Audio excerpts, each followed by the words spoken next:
Hello and welcome to Talk Time. And this week we are talking about a book. This book, and indeed, is not just a book. It's a book about Osagyefo Dr. Kwame Nkrumah, the torchbearer of African liberation, and the first president and founder of the modern Republic of Ghana. It's a piece of our history. It's an attempt to find out or to fill a few gaps in our history. And that's what we're talking about in Talk Time today. Welcome to Talk Time.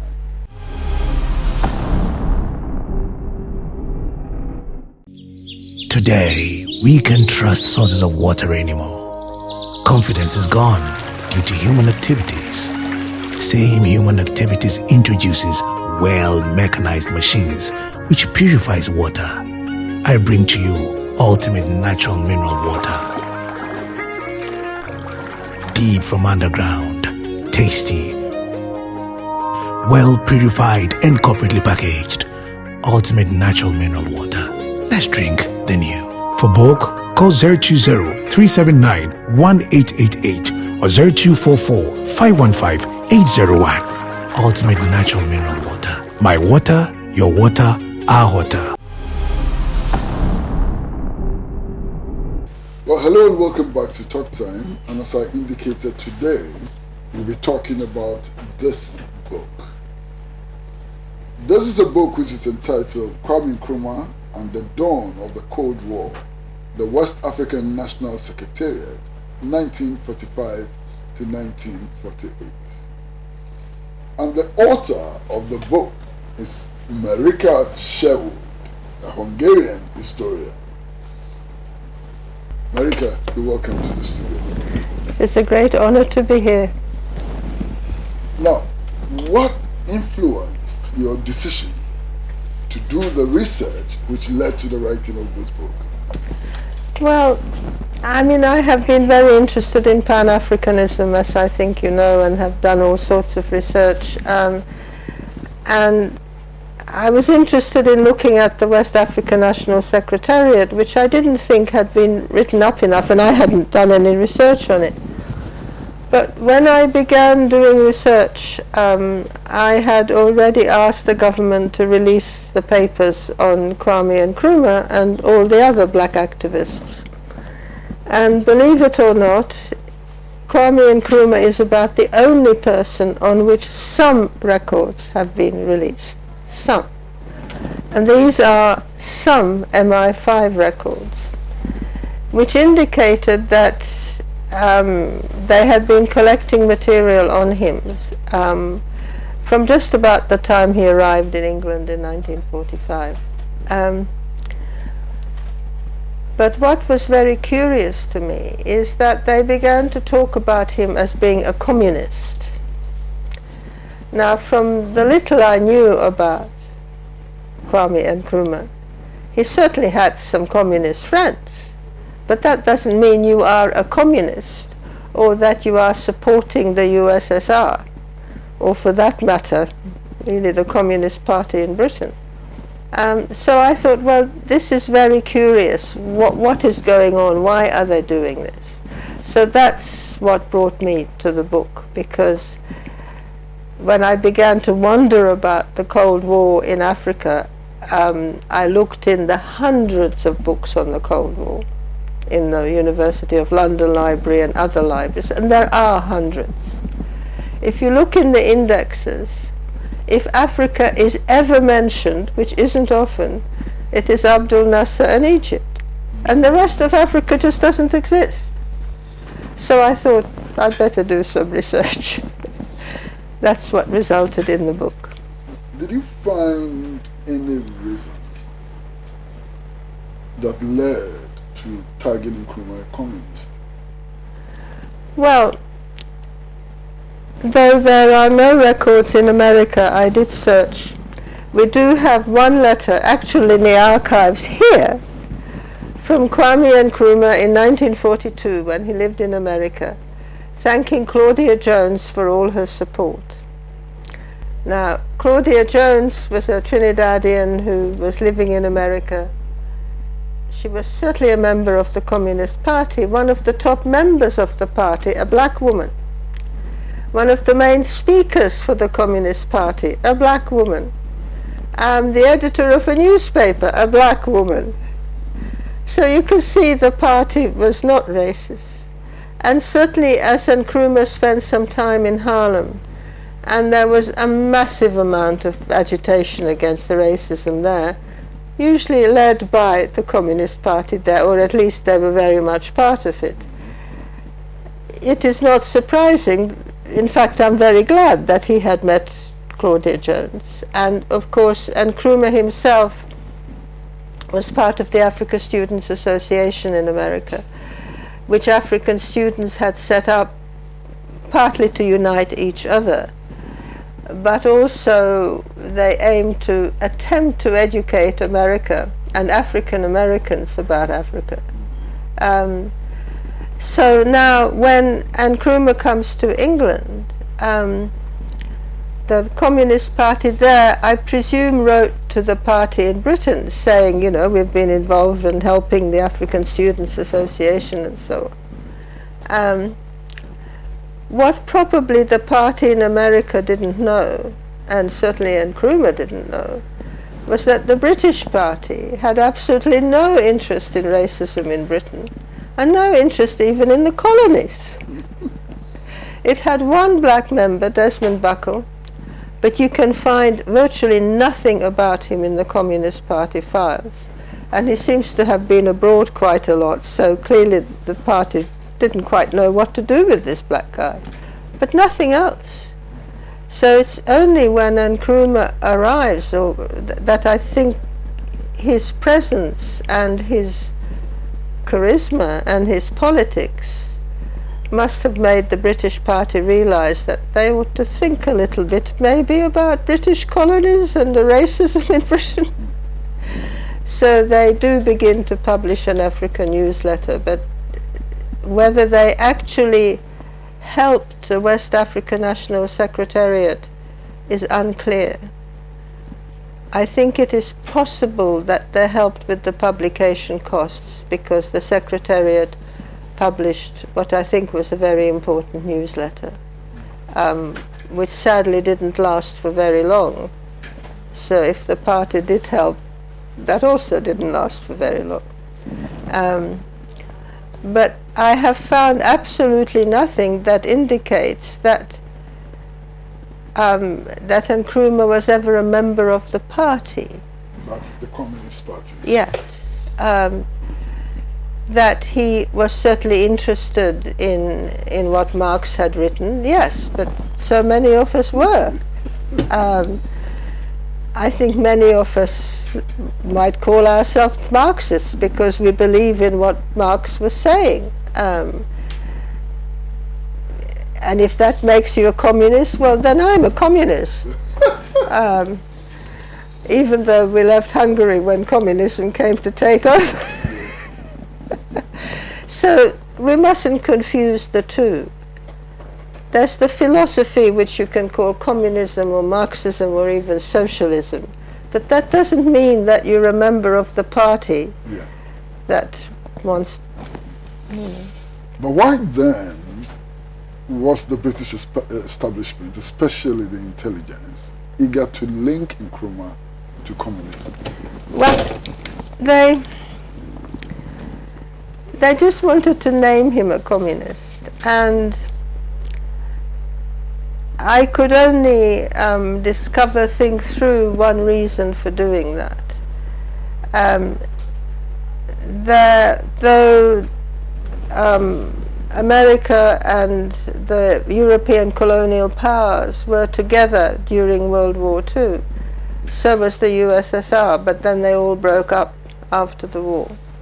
And the USSR began to move into all over, including my country of Hungary. And France and Britain and Belgium, of course, in a way had always been competitors for colonial power.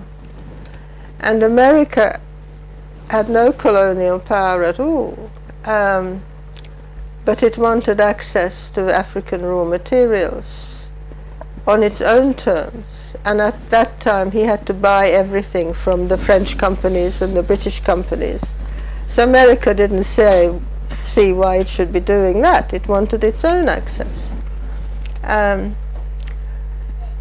But how was it going to do that? And how was Britain going to work with everybody to stop this struggle for independence?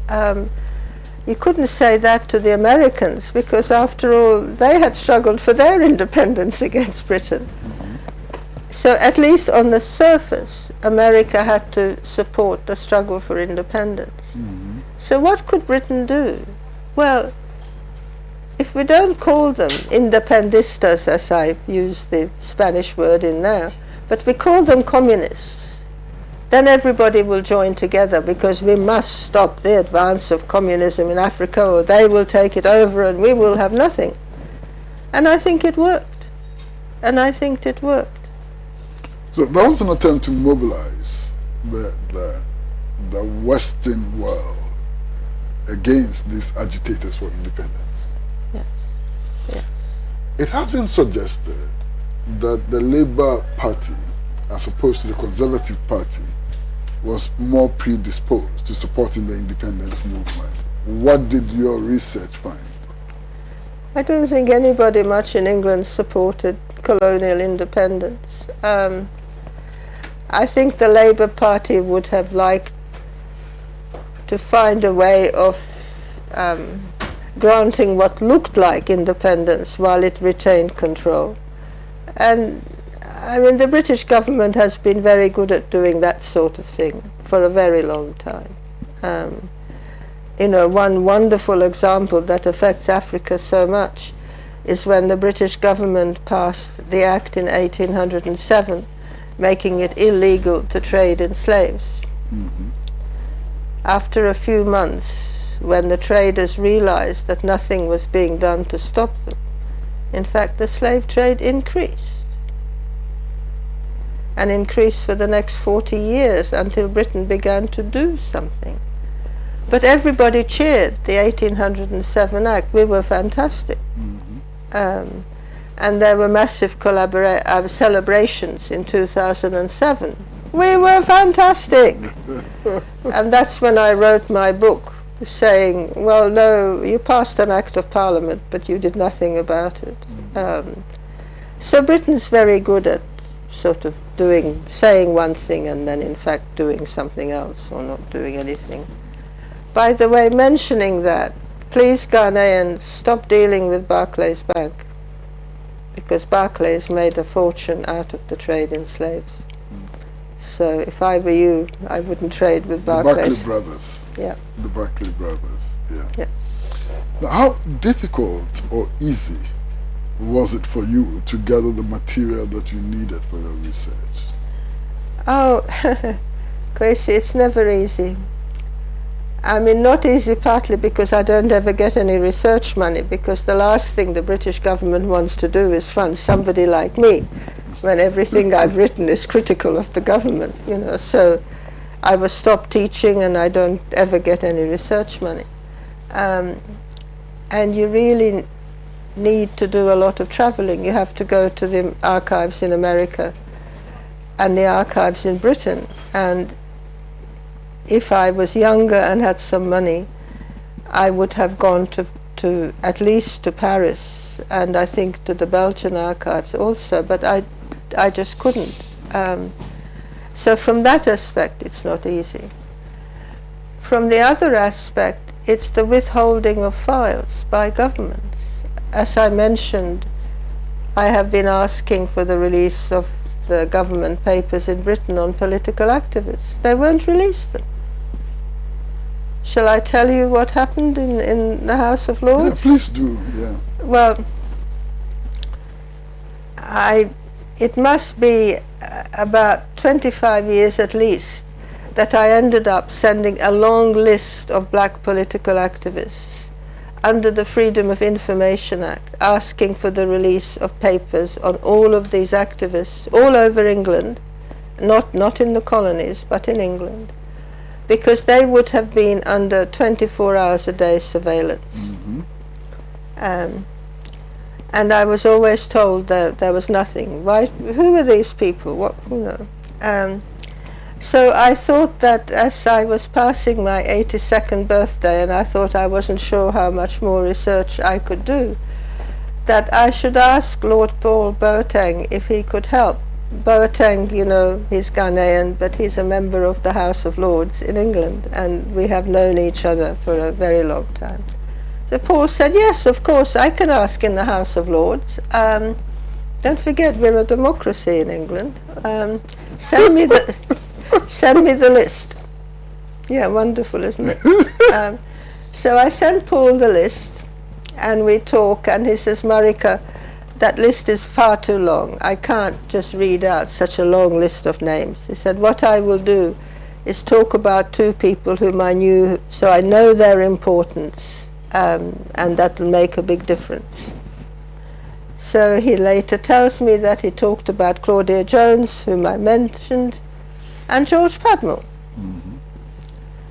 Now George Padmore was also Trinidadian, had been in Moscow, was a very senior member, relatively senior member in the party in Moscow, left the Communist Party when they were not against the invasion of Ethiopia. So I don't think his philosophy changed, it's his membership that changed. And he was a journalist and knew absolutely everybody around the world who was struggling against independence or struggling against racism. So of course he was under surveillance. And eventually Lord Boateng is told that there are no files at all on Claudia Jones, who started what became Carnival, published a newspaper shortly after she arrived in Britain, and was on the front line just about of every protest movement against racism in Britain. So she too would have been under 24 hours a day surveillance. No files at all on Claudia. But we have two files on George Padmore, one of which we will continue to withhold, the other we will edit and then release it. And I just wanted to scream. Where are the rest of the files on George Padmore? There must be meters of files on George Padmore. And what does it tell us? Or I would love to know what is in that file that is being withheld, because very clearly they do not want us to know. Otherwise the file... So many years later, yeah, there are still things that they have to hide. Well, the policy, approved policy, stated policy is that all files should be released 30 years after they were closed. Now Padmore died in 59. 30 years after is 89. This is 2020. So they're breaking their own laws, but you are not given... There's a cabinet security committee that is in charge, but there is no way that you are permitted to get in touch with the cabinet security committee in a democracy, right? So what is in this one file on Padmore? And of course it will be interesting to see the one they are releasing, because they are editing it. Yeah, yeah. So did we ever get to know what is edited out? No. No. And unfortunately it's just about the same problem in America. Now, they are a little easier about releasing things. I think perhaps partly because there's a real mess in the National Archives in Washington, in the papers that are being sent back from the colonies. And I think it may be because they haven't sorted it all out, that there's a little more access. But the CIA also has not released enough files at all. So this is one of the major problems, I think, in some of this research. But Marika, this is our history. Yes, This is it the is history of indeed. the African people, Yes. history of West Africans, and so on. Who has the right to keep our history away from us? Well, the new colonial masters. They think they have the right to do whatever they want to do. Or so it seems to me. Because, again, to me, they have no right whatsoever. And I have argued this with our government, because if you go to your national archives here, there are many, many files that are listed, this is prior to independence, that are just ticked with removed written next to it. Now those are all files that the British government took with them when they left. And I have asked them to return them. They are our files. And I said, no, they're Ghana files, no. So I think the Ghana government should ask for them to be returned, or ask for them to be filmed or digitized and returned that way. So that at least we can get copies, we can get to know what happened, with our own history. I mean, just how... I mean, my first experience of this, Kwesi, was years ago when I went to Nairobi, because I wanted to search the archives there, because Jomo Kenyatta was much involved, S.N. Nkrumah was, with George Padmore, and they worked together. And when I was there, no files at all, and eventually one of the archivists took me out to the courtyard in front of the National Archives building, and with tears dripping down his face, he said to me, I was one of the people working here when the British left and made us bring our archives here and burn them all. Wow. He said, that I will never forget the tears dripping down his face, saying, I was made to burn my history. I was made to burn my history. Wow. That's the British for you. Now, it's been said that you've been denied research funding. Yes. You've been thrown out of teaching jobs and so on. Yes. Why do you still continue on this difficult path? Well, once you begin walking along that path, you can't give up. You just can't give up. There is just so much that needs to be done, and there are not enough people doing it. And I don't know what it's like at the universities here, but if you want to keep your position at a university in London or in Britain, you don't do any research that's going to throw a questionable light on the mother country. So you don't do it. So it has to be generally people who are determined to do what they can do without any funding. You just get whatever job you can get, so you earn enough money so you can go on and do what you need to do. I should mention, by the way, that the National Archives in Washington in America, the last time I was there, talking to a black archivist there, and there aren't many of them, he was very interested about what I was doing and so on, and he said, look, if you can ever come back, go to the private records of the presidents, because he said there is often material in the private records that is not here. So you might find some interesting things, especially perhaps conversations with the president, with the British Prime Minister or the French and so on. So if there's a follow-up, you will need to do that traveling in the USA. Well, viewers, we're talking to Marika Sherwood, author of this book, Kwame Nkrumah and the Dawn of the Cold War, the West African National Secretariat.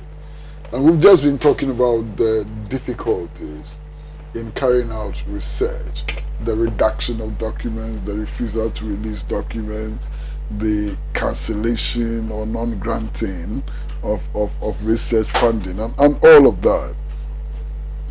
Now we're going to go on a short break, and when we come back, I'd like to raise some questions about the West African National Secretariat. What was it? How Pan-African was it? And how did it contribute to the general struggle for the liberation of Africa from the yoke of colonialism? Short break.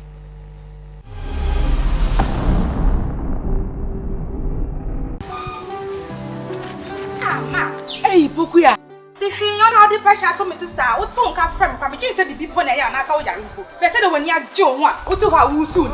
My nose and cover to me, Kaba. Ah, ma, we are read the men young with Drew and into the mamma tongue crab rose and brown. And I may be saying, Finn, Yago, Crystal, mammy, you must share me.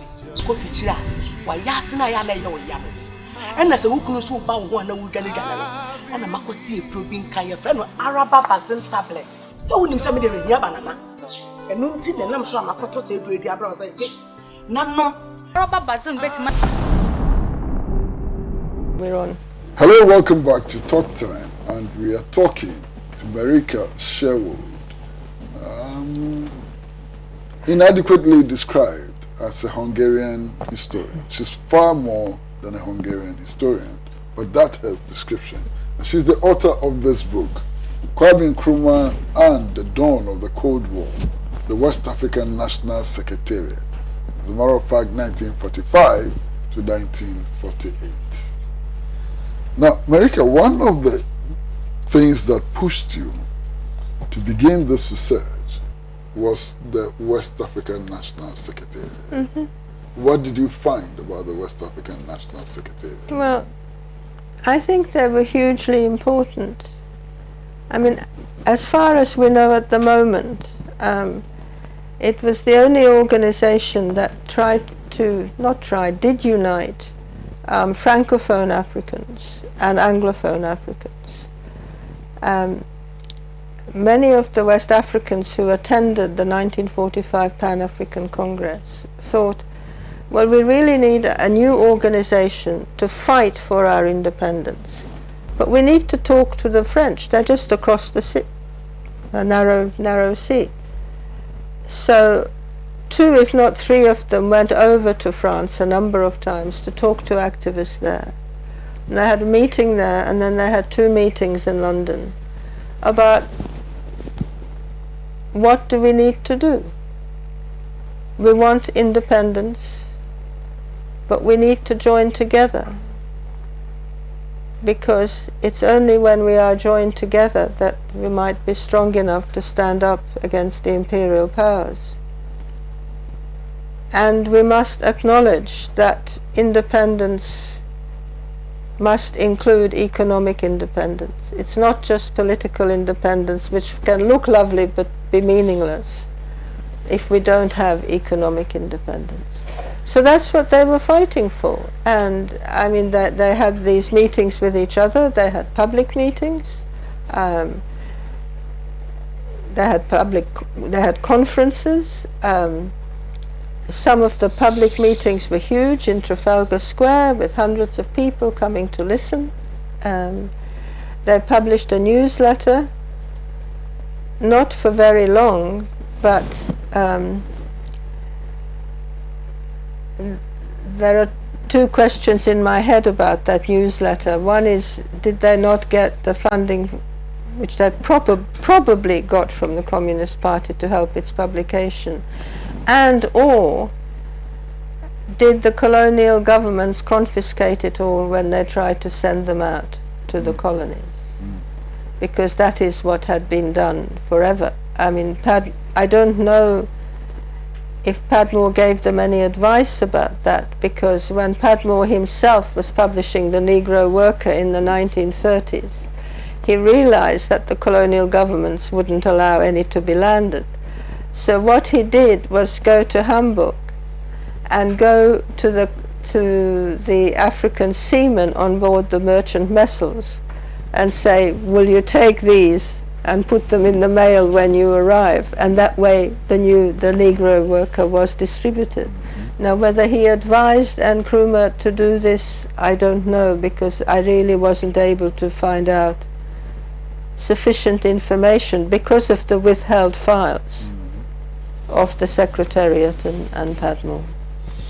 Did the West African National Secretariat play any direct role on the continent, not in the UK, but on the continent itself, in West Africa? I don't know. I don't know, partly because the government files have been withheld.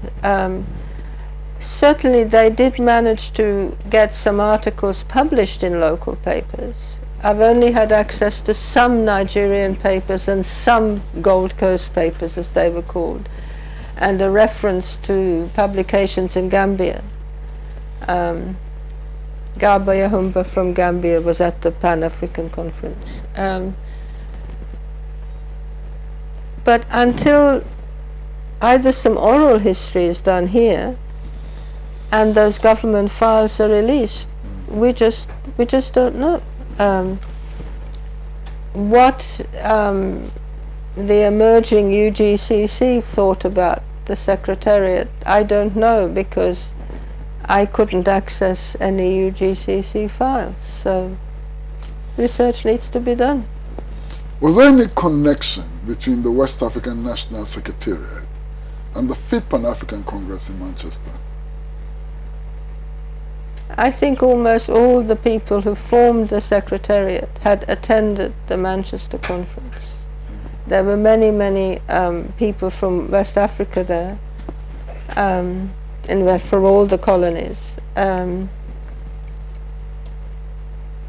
it was, I think, the first time that many of them had met and had time to discuss issues with each other. And that bond, I think, was basic to the formation of the Secretariat. And of course, there were two Ghanaians, Eddie Duplan and Akiumi, and I'm not sure what the real name is because it's spelled differently each time, and I haven't done the sufficient research. But they were Ghanaians who had settled in England. I don't know how many, sorry, not Ghanaians in those days, Gold Coasters, Gold Coasters, because a number of them worked in the Merchant Marine, and they would be discharged in England. And the National Union of Seamen in England tried to prevent black seamen being employed. So many ended up unemployed and settled there and did whatever work they could get. So that's what Duplan and Akiumi would have been doing in Liverpool. Now, the West African National Secretariat, again. Was it a Pan-Africanist organization or a West African organization? Well, I think they probably, from what I have read, they probably decided that Africa was just too large and that the only way that people could combine would be in the different areas. So I think the planning would have been, yes, West Africa first, and when we succeed there, then we can move forward, because they plan to hold their first conference in Lagos in 1948.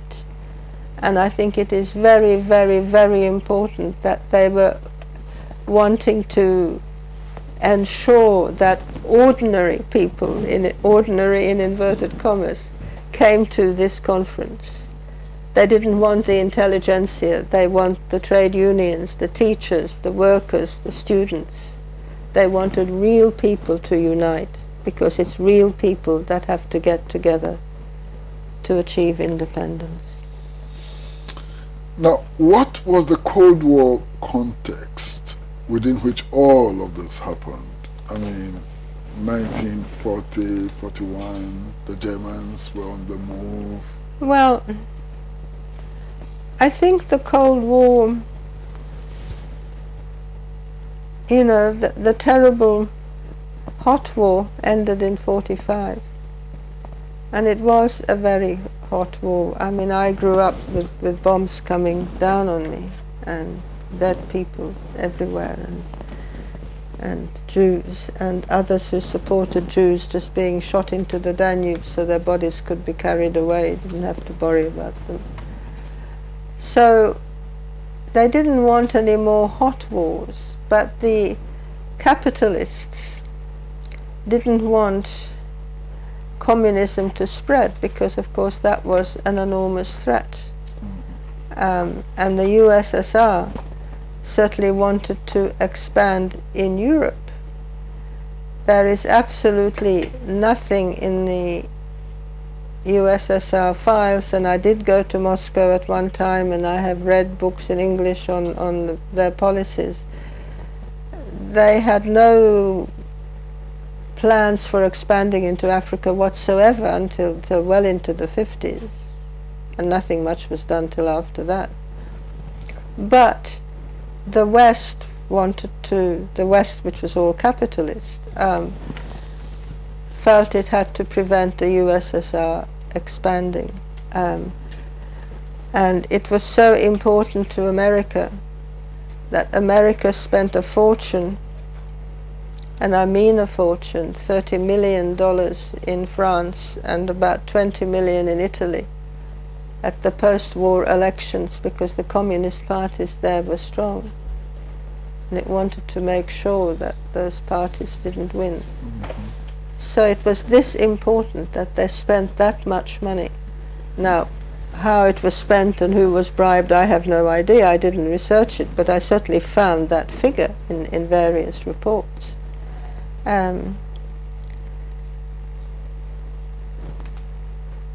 So they were developing techniques of corruption, if you like, and of how to influence people, so that I don't have to fight a war with a gun. I can fight a war by spreading information about you, that you look as on the surface as if you were, you know, a belief in this and you were supporting us, but really underneath what you are doing is exactly the opposite. So you can spread this sort of information around. And what I think at one level is more important is how many people you can buy to do what you want, to give you information that you want. And hopefully when you do more research here, you will discover, it will be very painful, for example, who gave the names that Padmore and Nkrumah were using to correspond with each other, because they guessed that their letters would be opened. In Nigeria, I've discovered that all letters going abroad and coming from abroad were open, so whether that was in Ghana too, I don't know. But Padmore and Nkrumah were using false names and addresses of people they knew in England, yeah. And somebody gave MI5 those names. I've seen some which documents means that, yeah. which suggests that somebody very close to Nkrumah, Well, possibly one of the diplomats around him. It had to be somebody very close. I mean, Nkrumah wouldn't have told many people what name he was using. Yeah. So clearly people were buyable. And this will not be a happy discovery, but I think you do have to discover. And that of course meant that no matter what Nkrumah was discussing about plans forward, which would all have been socialist and anti-capitalist, could have been prevented one way or the other, because you knew what they were planning, so you could move in and make it impossible for it to happen. Exactly.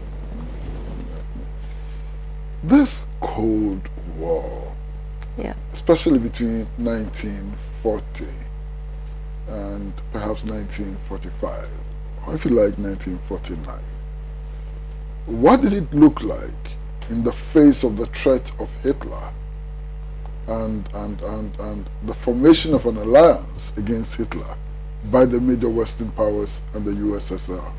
I don't know, Chris. It's not something I have ever thought about, really. Sorry. I just asked that question from the title of the book, Kwame Nkrumah and the Dawn of the Cold War. And I thought that perhaps, just perhaps, you may have looked in that direction. No. Okay. No, I mean actually, the title was discussed with the first publisher, and they were adamant that it had to be called The Dawn of the Cold War. And I agreed that it was, as far as we know at the moment, the dawn of the Cold War, because again, as far as I could discover, MI5 and the CIA didn't have permanent offices here, and they were set up in 1948. Now, there's this portion of the book which sounds very interesting. I'd like to take your comment on it. It says that Nkrumah and Kwadwo both returned to the Gold Coast in November 1947.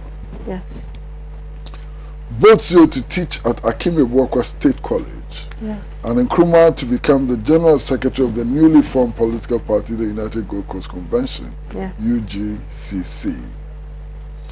It is noted in the MI5 files that his departure is being covered at the port by SP, with the exception of the port of Liverpool.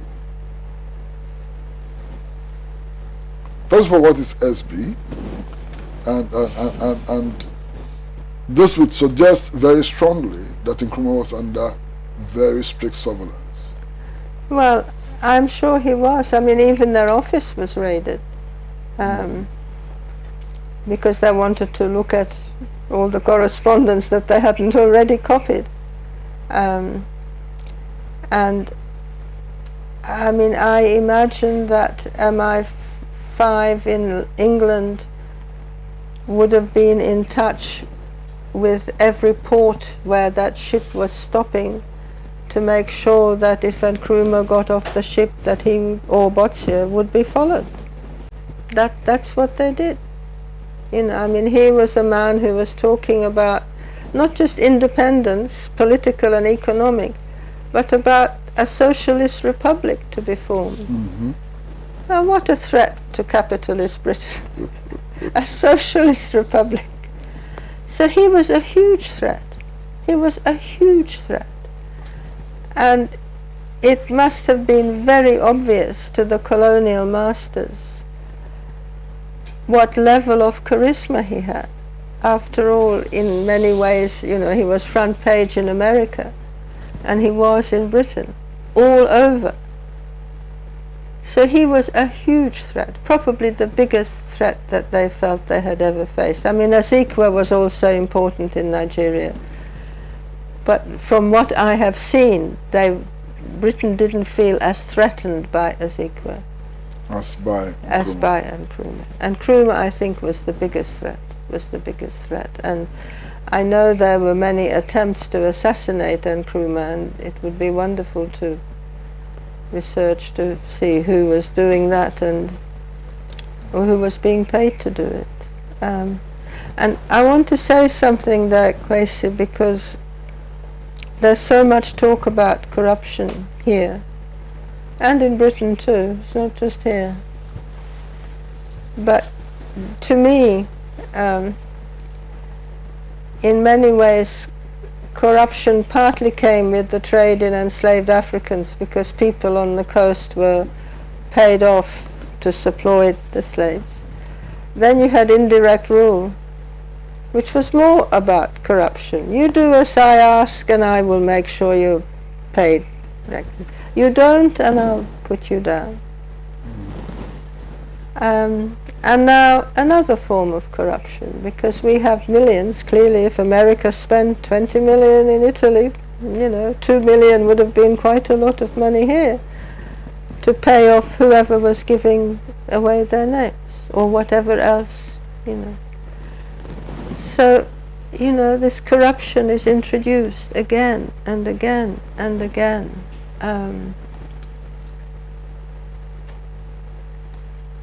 And I wish that Ghanaians could look at themselves and say, now, I'm going to stop following the European pattern.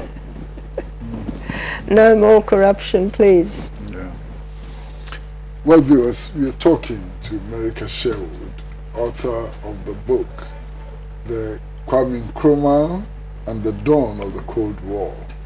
a book which focuses on the National Secretariat, the West African National Secretariat. We're going to take a short break, and when we come back, I'd like to raise some questions about an earlier book that Marika published. The first book about Nkrumah is actually Nkrumah Abroad. When Nkrumah left the Gold Coast and went abroad, it dealt with those issues. I'd like to link that book to the current book. So, short break. Hello? Okay, why? My wife comes and send a message. Your face is going to hello? What's happened? It's a child who will be a quiet say what? Besides, when a friend, I'm so young. You are not testing messages here. And our office so I'm trying to tell you, she says, I mean, so we a guy manu and may young who could look cry. And also wants a family drilling company limited for Kana.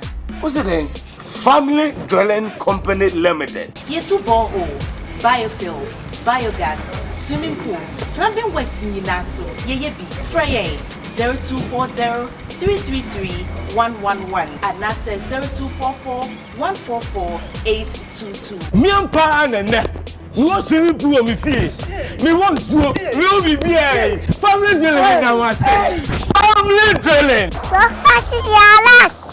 Me out with that shit.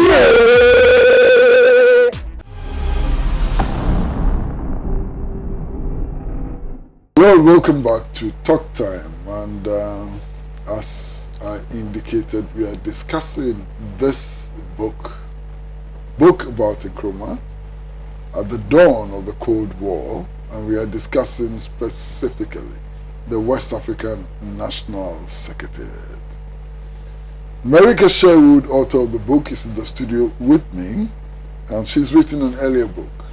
What was the title of the first book, and what motivated you to write that book? Well, the first book is Kwame Nkrumah and the Years Abroad, well, it's a long story, but I came to Ghana the first time to do some research on George Padmore. So I was staying at Legon because I came in the summer to research in the archives there. And I had met Professor Kwame Arhin, who was very supportive of me, and then he introduced me to Professor Adu Bohen. I mean, enormous honors to this woman. And Professor Bohen said, "Are you going to write about Kwame Nkrumah?" And I said, "Good heavens, no! How could I possibly? Researching Padmore is difficult enough, but at least I've been to Trinidad a number of times. I have Trinidadian friends in England, so." So I go back again, maybe I don't know how much later, maybe 18 months or 2 years, and go to the campus again, and of course I go and greet Professor Adu Bohen, and he said, "How's the work coming along?" So I thought if I want to be welcomed here again, I'd better do it. So I set about, doing whatever research I could do, again without any funding. And here is this man coming from Ghana, which I didn't know, going to many parts of Africa that I'd never been to. So again, it is not nearly as thorough as I think it should be. And I must emphasize to everybody, please, that all my books which are about people, they are about the reports on that person. I don't try to imagine how Nkrumah felt about anything. I can't. I'm a woman, and a white woman to boot, with a somewhat different experience of growing up in Hungary in World War II than what Nkrumah was facing in Nazima when he was growing up. How can I can't imagine, and I think it would be quite wrong to do that. So it's a report of the information I can find, which of course indicates that there might be all sorts of information that I never came across. But as far as I know, there has been no follow-up on his years at all. Well, I think this book follows up on his years in England. And until the withheld records are released, we won't know anymore. we won't know anymore. The first research that led to the publication of the first book. Yes. What did you find about Nkrumah, abroad? What were the key features of Nkrumah's life abroad? Well, to me, what was wonderful was his responses. I know what it's like to be in a strange culture. That I know, and it's not exactly easy. Mm-hmm. And yes, he learned to speak English here, but American English is somewhat different. Never mind in some of the areas he went into. And that here is this young man from a village, in the Gold Coast, who not only does well in the universities that he's attending, but joins or helps form the African Students' Union to bring Africans together, which tells you, and I found letters that he'd written, that he's concerned about African unity there as a young student. Mm-hmm. So I think he grew up with that in his mind, and that it influenced him in whatever he was doing from then onwards.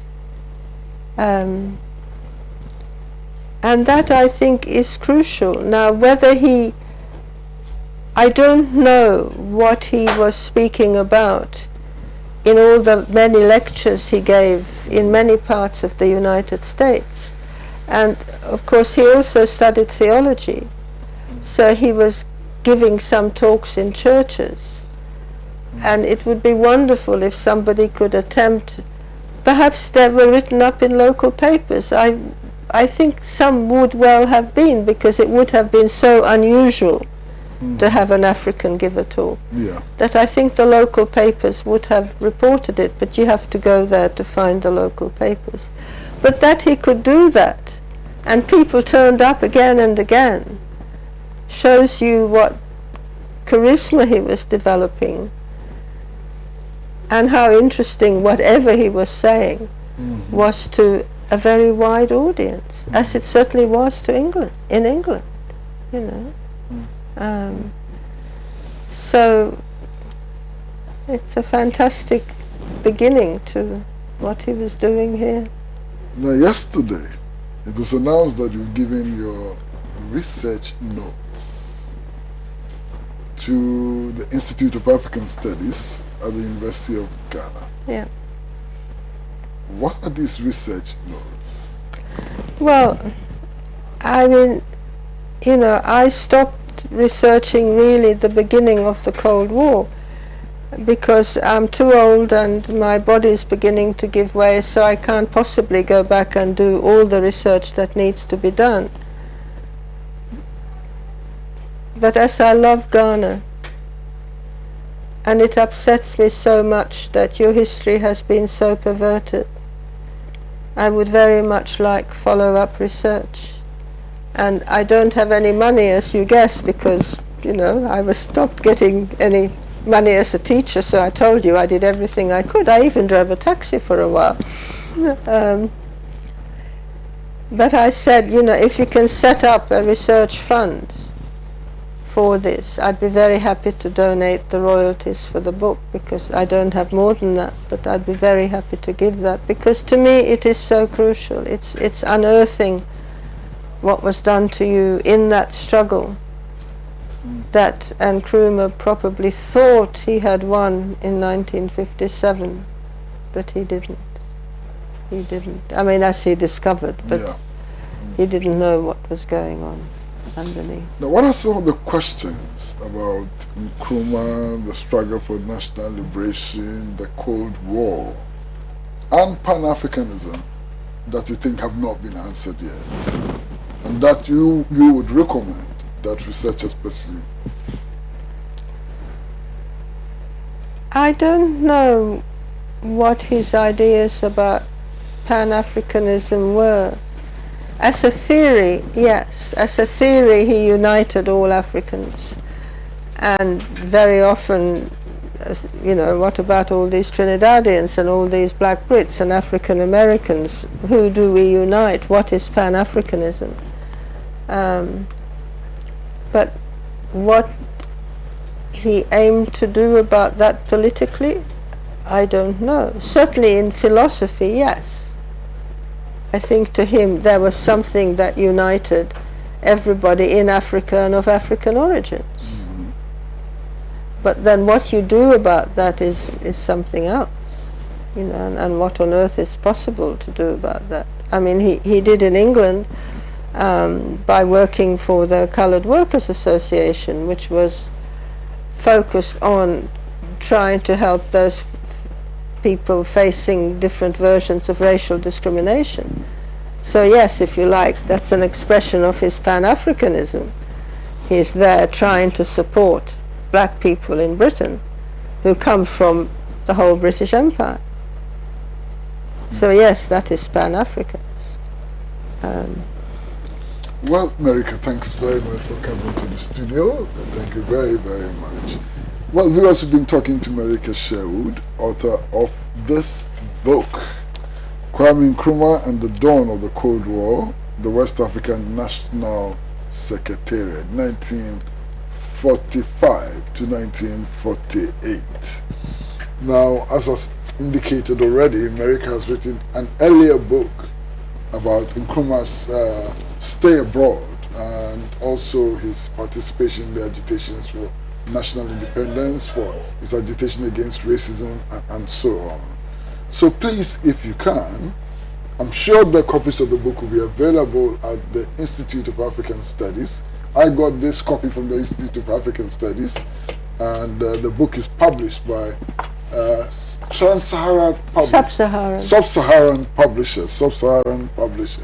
So you can find a copy of the book, and I was shocked yesterday when I found that the book cost only 35 cedis. I was really shocked. Yes, no. I mean this work cost only 35 cedis. So you could get a copy and learn about Nkrumah and our history. And more importantly, perhaps we should be getting involved in the agitation to get all the records of our history from the colonial metropolis back to us. That's our history, and it's our right to have our history right in our hands. Well, viewers, as I always say, the best comes to you from Pan-African Television. We're broadcasting to 32 countries in Africa. And we're giving you the best in sports, best in news, best in current affairs, best in entertainment, best in everything. Keep your dial on Pan-African Television until we meet again. It's goodbye from all of us at Pan-African Television, especially the director of the show, Darren, the cameraman, all of us. Goodbye until we see you again next week. Bye-bye.